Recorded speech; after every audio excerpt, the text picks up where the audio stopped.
Hi friends, welcome back to my channel Smart SLP Online English Classes. So today we are going to learn past perfect tense. Past perfect tense. Past perfect tense అంటే ఏంటో ఇప్పుడు తెలుసుకుందాం. Definition చూడండి friends. Completed action in the past. Completed action in the past అంటే ఆ action complete అయిపోయింది అని చెప్పడానికి ఇది వాడతారు. ఇది పాస్ట్ పర్ఫెక్ట్. అయిపోయింది యాక్షన్, ఆ టాస్క్ అనేది కంప్లీట్ అయిపోయింది అనమాట. సో దాని గురించి తెలిపేదే ఇక్కడ పాస్ట్ పర్ఫెక్ట్. సో దీని యొక్క స్ట్రక్చర్ అనేది చూద్దాం. చాలా చాలా ఇంపార్టెంట్ ఫ్రెండ్స్. స్ట్రక్చర్ చూద్దాం. Subject plus had plus V3 plus object. Structure clear గా చూపిస్తున్నా చూడండి. Subject plus had plus V3 plus object. ఓకేనా ఫ్రెండ్స్. ఇప్పుడు ఈ సెంటెన్స్ మనం చూసినట్లయితే ఫస్ట్ సెంటెన్స్ చూడండి. She had finished her homework before dinner. ఈ సెంటెన్స్ లో షీ అనేది సబ్జెక్ట్, హ్యాడ్ అనేది పైన స్ట్రక్చర్ లో మనం కంపేర్ చేసుకుంటే అర్థమవుతుంది ఫ్రెండ్స్. హ్యాడ్ అనేది హెల్పింగ్ వర్బ్. నెక్స్ట్ అక్కడ స్ట్రక్చర్ ప్రకారం V3 ఉంది. V3 అంటే ఫినిష్డ్. ఫినిష్ కి V3 ఫామే ఫినిష్డ్ అంటారు. ఓకేనా. సో ఫినిష్ అనేది V1, finish V2, finished V3 form.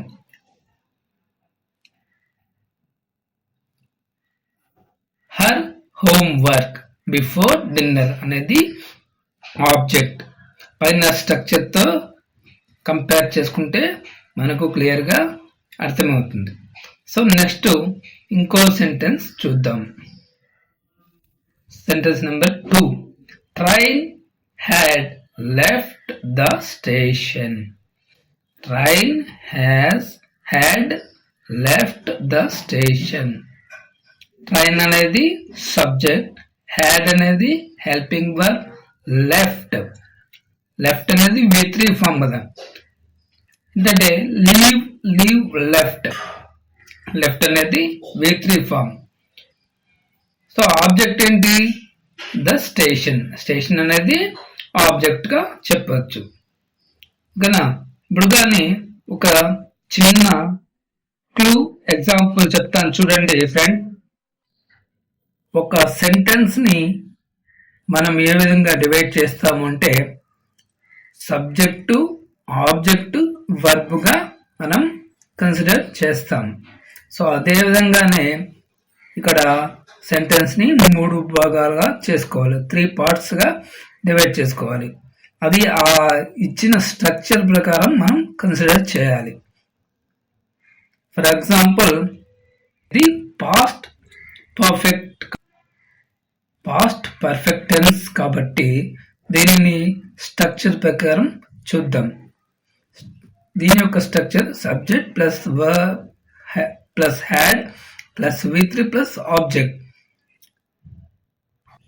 మనం ఒక సెంటెన్స్ ని స్ట్రక్చర్ ప్రకారం 3 పార్ట్స్ గా డివైడ్ చేసుకుంటే మనకు ఏ టెన్స్ లో ఉండేది అనేది మనకు క్లియర్ గా అర్థమవుతుంది. మెయిన్ గా వర్బ్ స్ట్రక్చర్ అనేది చాలా చాలా ఇంపార్టెంట్ ఫ్రెండ్స్. ఓకేనా. ఇక్కడ చూడండి next third one. I had never seen such a beautiful place. I had never seen such a beautiful place. అంటే I అనేది ఒక సబ్జెక్ట్, హ్యాడ్ అనేది హెల్పింగ్ వర్బ్. హ్యాడ్ అనేది ఎటవుతుంది helping verb. Okay friends, never seen, see saw seen, సీకి saw V2 form, seen V3 form వస్తుంది కదా. So ఇక్కడ నెవర్ అనేది ఎందుకు యాడ్ అయిందంటే ఆ సెంటెన్స్ యొక్క సిచ్యువేషన్ బట్టి మనం చెప్తాం. నెవర్ అనేది ఎప్పుడు చూడలేదు, ఇలాంటి ఒక బిల్డింగ్ ని ఎప్పుడు చూడలేదు. నెక్స్ట్ ఆబ్జెక్ట్ వచ్చి such a beautiful place, such a beautiful place.